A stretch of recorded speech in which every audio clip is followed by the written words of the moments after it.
Okay, today I'm going to be restoring this antique hotel key holder. So if you look closely at the wood stain, you'll notice it's not in the best condition.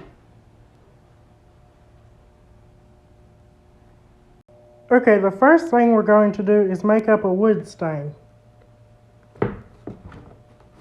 So I found this recipe, and if this one doesn't work like I want it to, I'll use this recipe, which is a little bit darker.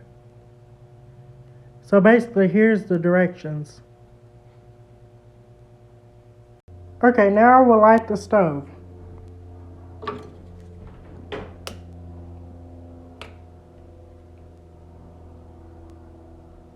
Okay, I have decided on this stain. Okay, the water on the stove is hot. Now we'll add 1/2 pound of logwood.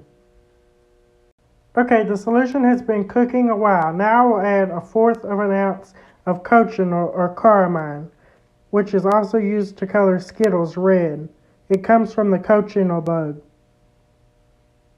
I believe this is a type of beetle.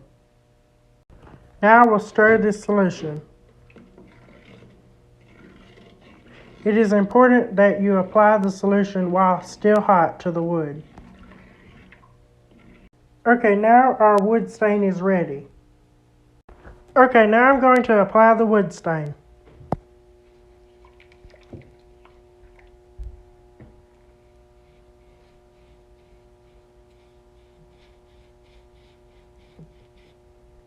Okay, I have applied the stain to the wood and I let it sit a whole night. Now it has dried onto the wood and I will make the varnish for it. I will be using copal varnish.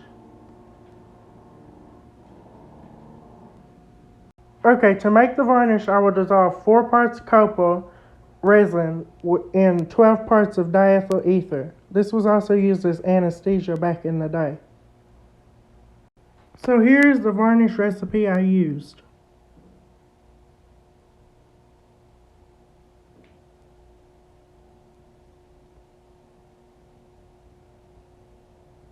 Okay, I've already varnished some of the cabinet, but I'll show you what it looks like once the varnish is applied.